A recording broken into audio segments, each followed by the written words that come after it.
Okay, so the title, Science is Easy, Innovation is a Challenge. And I'll start out, normally I start a talk and give you an introduction, what I'm going to tell you about. But I'm going to start out with a slide and I'm going to end with a slide. So the science part of easy is a technological innovation. That's a component, which is the science part of it. But you can do all the wonderful science in the world if you don't do the business innovation. And often people forget they do the technological innovation, they do business innovation, and then they are stuck because they didn't take into consideration the social innovation. And the social innovation is absolutely the most critical part of it, because if you don't have society accepting the technologies, it will never, ever reach its full potential. So that's really the why my title was that. So I looked through the agenda, and I see that the majority of the talks are in crops, plants. Andy and I are talking about animals. So I'm going to try and convince you that animals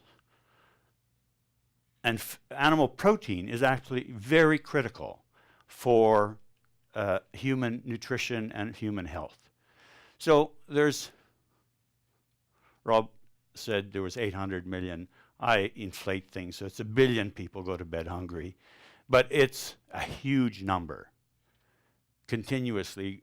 And by 2050, we're going to predict that there's going to be 2 billion more people. So therefore, agriculture and food is going to become a huge, huge issue. And land resources are decreasing. Last time I checked, they're not making any more land. In fact, it's decreasing. And climate change is going to change how we grow crops, how we grow animals. And again, there are increase in food prices, but a huge increased need for protein. And the developing world is actually demanding more animal protein. And in fact, a lot of people, those of us that eat steak all the time, sort of say, oh, you shouldn't be eating so much meat. But these are the people that actually need the animal protein, because it is actually related to cognitive development and nutrition. So you can see how the developing world is increasing in the amount of animal protein that they are using. And again, if you look at resilience, the value of the livestock sector is about $1.4 trillion, accounts for a significant amount of agricultural GDP, and employs a huge number of individuals, which is important and provides a lot of caloric and protein for the world. But people also say, well, but animals destroy the land. They produce methane. But actually, they provide valuable micronutrients. They provide useful traction for farming. They are often raised on marginal land that you could not use it for other purposes. And on top of that, it serves as a bank, a walking bank, which is actually critical for a large number of people. And if you actually look at the livestock numbers around the world, the 30.6 billion poultry is just huge. Mind you, they're not very big, but they're still large numbers. But even if you look at the 1.8 billion cattle, 2.5 billion sheep. So again, this sector accounts for about 30% of the land surface and about 70% of all agricultural land that is available for agriculture production. And if you look at the distribution of animals across the world, you can see, I've got 3 different slides here, or 3 different species: pigs, ducks, and chickens. You can see that there's huge concentration in Asia, Southeast Asia. But then if you look at livestock in developing countries, once again, you can see it all the way across South America, Africa, India, and Asia. But the interesting part is, where are the livestock keepers in developing countries? And again, here's the 1 billion people earning less than $2 a day. And again, you can see the darker the color, the more concentrated the number of people that are living in these areas and are dependent on livestock. And more importantly, if you look at the percentage of smallholders that produce the food. Again, you can see about 60%, 60 to 75% of all beef is produced by smallholder farmers, whether it be in Africa or India.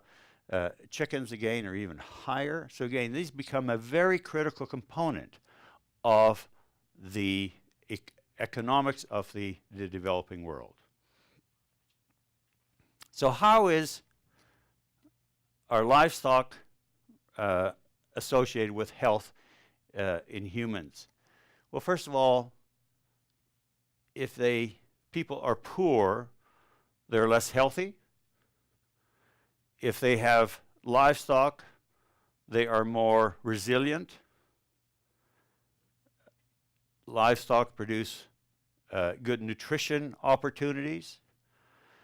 But since I'm moving now into the fact that we're looking at infectious diseases, livestock also provide, I was going to say opportunities, but I guess that's not an opportunity, where foodborne diseases can be transmitted to humans. But more importantly, they can also be zoonotic. So an animal gets a disease and can be transmitted to humans.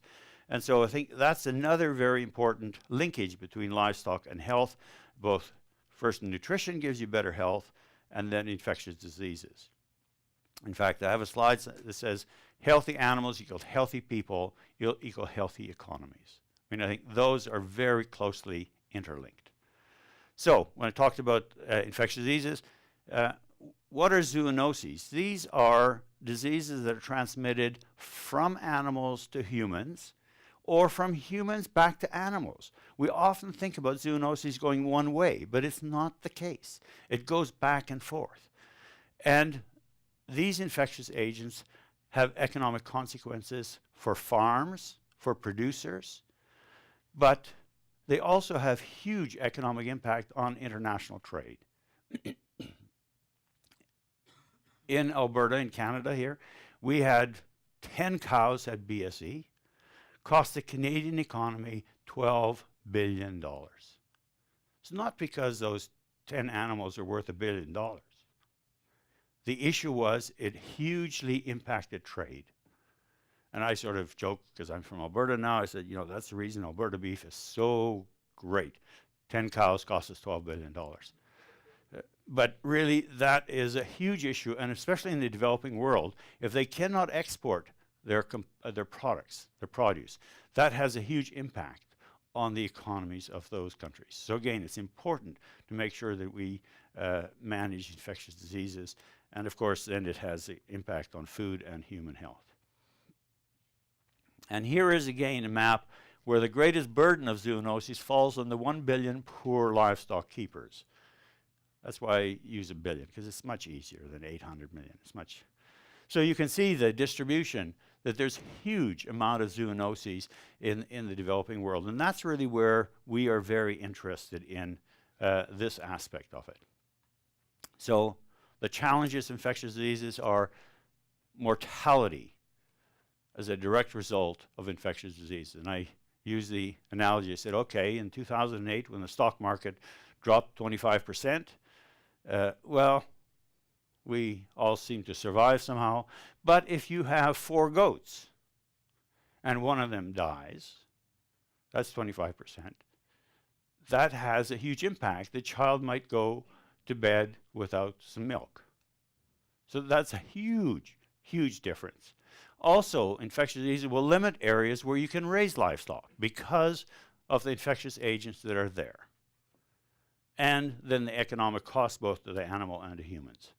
So our approach has been to develop vaccines so that we could reduce the impact of infectious diseases. And this quote is often used, this vaccination is one of the most cost-effective approaches for the management of infectious diseases. And in fact, if you look, smallpox costs $300 million to eradicate. Today, the return on investment occurs every less than 90 days. So it is an investment, it's not a cost. So I think that's an important note to understand. And we have examples where we've actually eradicated disease. I use smallpox as an example. But we have one in animals as well, as rinderpest has been eradicated. And that's had a huge impact, not just on the economics of the animals there, but also on trade, etc., as I told you earlier. And here's an example when the world decided they were going to start eradicating rinderpest. You see where rinderpest was quite widely distributed. Then by 10 years later, it was significantly reduced. Then in 2001, there were just a few little pockets. And then in 2007, there was the one final site was under investigation. Since then, we don't have rinderpest. So it is possible to be able to control, if not eradicate, specific diseases. But there are other diseases that we think that are causing huge economic losses that we might be able to at least eliminate or reduce dramatically, if not eradicate. And these are pox virus as well, so lumpy skin disease, sheep and goat pox. So if you could do it with smallpox, why can't you do it with a animal pox? Rift Valley fever, that might be a little bit more difficult to do, and pestis de petite ruminants. So you can see there's all of these diseases are in the developing world, and these are diseases that we have started to work on with the support from IDRC. So we're looking at sheep and goat pox, lumpy skin disease in cattle, pestis de petite ruminants, Rift Valley fever, and we also have another agent that we're working on is African swine fever. So what was the objective of this particular project? Is we wanted to develop a single shot vaccine to protect against multiple diseases. And again, you say, well, why do you need a single shot? Well, the idea is it's very cost effective to use one vaccination to control a number of diseases.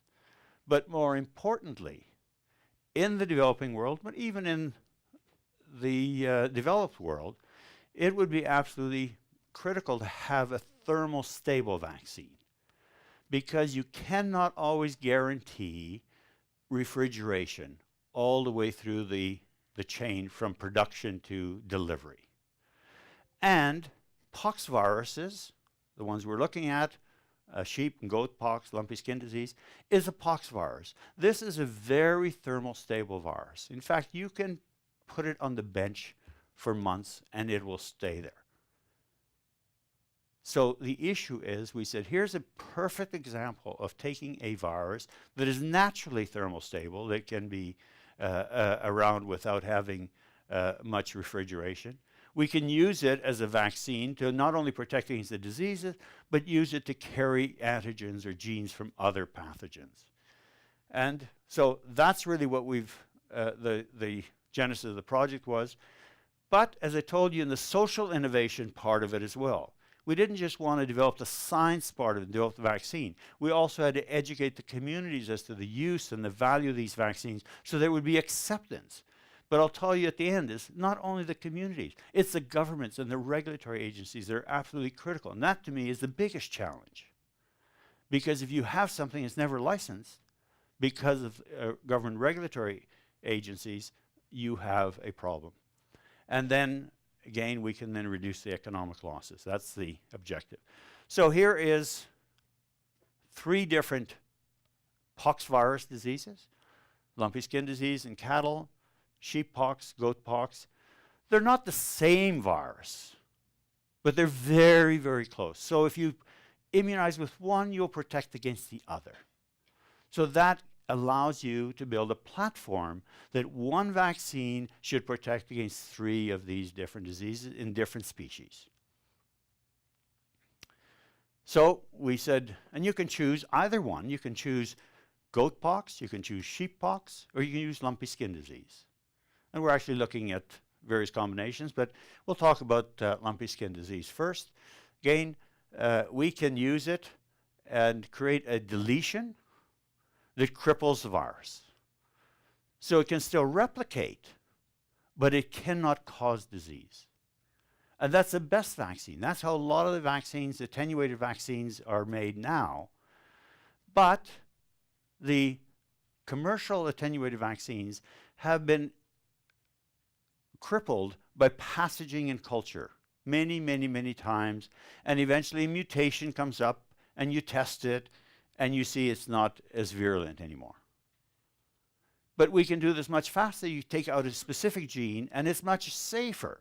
And that's something I want to emphasize, because sometimes government regulatory agencies, the anti-GMO people, have gotten to them already, and they say, well, but what's going to happen, blah, blah, blah. The issue is it's safer, because you know what you've taken out. And so we can create a deletion that attenuates the virus.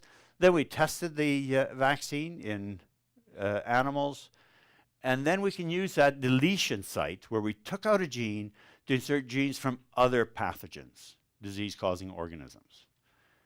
And we've inserted Rift Valley fever and pestis des petits ruminants, and then we tested immune responses to see whether they're protected or not. And again, I use this slide to general audiences. I mean, you're not a general audience, but some of you work on crops and stuff like that, you know. So. But we have very fancy scissors here at VIDO. They can just cut out a gene in a specific place. And then you do that, the virus is exactly the same as all the other characteristics, all the proteins except that one protein you've cut out. So the immune system doesn't know that this is a dud virus. It produces immunity to all those proteins that are there and produces protection. But it's crippled. But then what we can do is we can take the genes from another virus that we know is going to induce protection. For example, Rift Valley fever, you can cut out a gene that codes for the outer protein, glycoproteins. You can take out the gene for PPRV and insert both of them into the virus. And now you have a virus is decorated in the center with proteins from all the viruses. So now you immunize an animal with this one virus, and it induces immunity to all of them. So that's the concept. And if you actually look at it, and if I had a pointer, I could show you, but if you look at B, you can see animals are totally protected. There's no, thank you. So you can see perfectly clean, no pox. Similarly with sheep, that's goat and sheep. And here is a unvaccinated animal. So if you vaccinate it and challenge it, you can see there are all kinds of pox. So you can see that they are solidly protected, and we now have a vaccine that can protect these animals from different diseases. So now I'm going to come to the challenging part of it. What is the future? Well, again, as I said, engage government regulatory agencies, and especially in the developing world, but it's also in the developed world. And I will pick on my good friends that are on our advisory board, because most of them are from Europe. You know, they have gone into Africa, and not our friends, but the anti-GMO people have gone in and said, you know, this is terrible. You know, you can't. I sat at a table in Kenya, I think it was, or maybe Addis, I forget where the, with a person from the OIE. And I said, you know, we're doing this. I was really excited. You know, I get a little bit animated. And I said, yeah, you know, this is great. This is what we're doing. Genetic modified. No. I said, well, just a minute. Listen to what I'm trying to tell you. Not genetic modified, not one. So this is the challenge that we have, is how do we ensure that because they're the governments are going to regulate it. How do we ensure that the regulatory agencies understand what we're doing? Secondly, engage the veterinary and medical communities to be able to adopt and adapt to these changes. But also, and we are working with local production companies because we want to make sure that they are benefiting as well. And so they're not going to get into it if they can't sell it. So that's, again, part of the whole social innovation. And then engage smallholder farmers, and we've spending the large percentage of smallholders farmers are run by women, especially the small ruminants. Men are responsible for the cattle, women responsible for the sheep and goats and chickens. So again, how do we educate them as well? Oh, I didn't realize that's famers. Oh, It's amazing what you find when you're up front here. And again, develop educational programs, and we've been working on that as well, and then a distribution networks. And then the whole issue is demonstrated return on investment, but who is that return on investment to? I've learned a fair amount. The fact is you give it away, people don't value it. If you charge too much, they can't afford it. So what is the role of the government?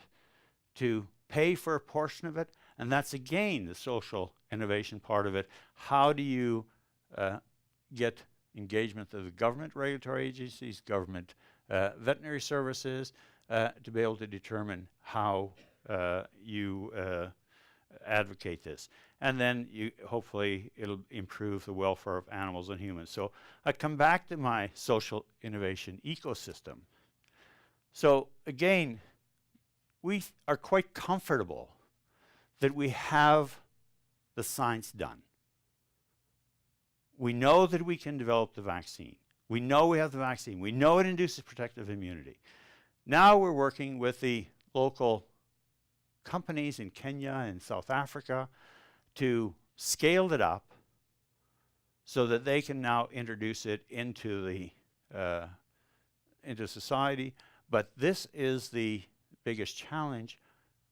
We can build a vaccine, the company can produce it, but how will we be able to ensure that governments license it, that government veterinary services advocate it, they deliver it, and how does society accept it? Those are the challenges, and that's why I wanted to give you this whole ecosystem that science is very nice, and we can control the science. It's much more difficult for us to control that part of it. And that's the message I would like to leave with you. And again, I have the privilege of presenting here. Whoops. I had an acknowledgement slide. Don't know where it went to. But anyhow, we have people in South Africa, and our colleagues are here. We have people here at VIDO. We have people from the human social sciences that are helping us with the social innovation aspect as well. So it is not a single individual. And with these complex international projects, you need the expertise of all of the people. Our colleagues from South Africa have actually translated some of these brochures, etc., into the local languages so that people can actually understand what we're trying to do. So it's not just do the science, publish the wonderful paper, and then forget about it. That's not how IDRC works. That's not how these programs are designed to work. If you're not prepared to do the whole aspect of it, you better get other partners that are willing to participate. So with that, I'd like to thank you and be happy to answer any questions.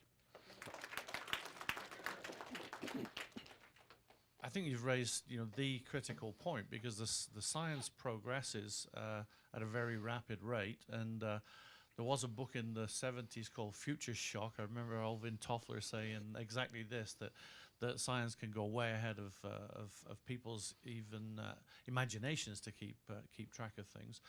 But what you're dealing with here now is the most efficient way of making these vaccines, but it does involve many of the things that the plant scientists have run into headwinds for. What is the best approach in the case of animal vaccines? Is it via something like the World Health Organization in order to get some proper leadership from there, or do you go country by country, basically try and find a technology-friendly country as a starting point? Well, I'm not sure that one approach is going to do is the magic bullet. I think the answer is you have to get OIE, which is the WHO equivalent of the human. This is the animal global. So if you have them, you have the FAO also supportive of the concept. And then you have to just start educating specific regions. I mean, if you have an opportunity, and I unfortunately couldn't go, they had a conference in Madagascar, I think in August, end of August, which I had to be in another place, sort of where the people are talking at the government regulatory agency that they start, I mean, governments all, how shall I say this? They don't want to be the lead, but if they know that you're going to do that, then I'm willing to do it. No one government. So if you went and tried to say, well, I'm going to knock this one off and this one off, that's probably not going to work because they sort of talk to their colleagues and they don't want to be the outside person. So I think we have to go through the large organizations like the OIE, but there's a lot of education that has to be done there. I mean, I was talking to somebody from the OIE and said, no, don't talk to me about genetically modified organisms. So you have to continue to educate. And we can't be arrogant and sort of say, well, you don't know what you're talking about. This is, we're the smart guys. No, you have to come to them where they are in their understanding. And, the argument that I always get from regulatory agencies, well, it's genetically modified, so you've deleted something. What if it infects another animal that has that virus in already? Will it recombine and become, well, yeah, it can recombine. The chances of that are probably slim, but it can recombine. But what are you going to get? You're just going to get the original virus. So it's not going to be a much more virulent, but you have to explain it to them on their terms so that they can understand it. It doesn't do any good to say, well, you don't know what I'm talking about. I mean, so forget about it. You believe me, trust me. Doesn't work. From a European perspective, how is the pathway of getting these negative reactions to GMOs? It starts with the NGOs. So it's not really the government. The government or the decision makers are listening what happens out there. The NGOs influence the public, and the governments want to do something nice to the public and do what the public wants. So the strategy really is, and this was for us in the private sector, to talk to the NGOs. But then you need to know who it is, because you actually give them some information which turns out to be completely used against you. So it needs a very careful stakeholder mapping, which you have here in the neutral ones, which you can turn to your friends. You have your friends and you have your opponents. So that's, I think it's the most important way. And we see just now in Germany, Bayer taking over Monsanto, and the challenge on Bayer is, tremendously. It's not coming from the government. It's coming again from NGOs, and the NGOs influencing the public, and everybody talks, GMO. Everything in Germany will be GMO from tomorrow, and nobody knows what GMO is, but is against it. So it's interesting to see how Bayer is dealing now with this enormous image problem they have, and how they manage this, and they started right now, and I think that would be a lesson to learn, to look at them how they do it. They have the money to do it. That's the difference to what we do here. But, thanks Dieter, but the issue is, you made a very good point, is once a big company starts, and of course everybody's saying, well, yeah, they just want to make money. But if a big company is successful, then we can emulate that, and success will breed success.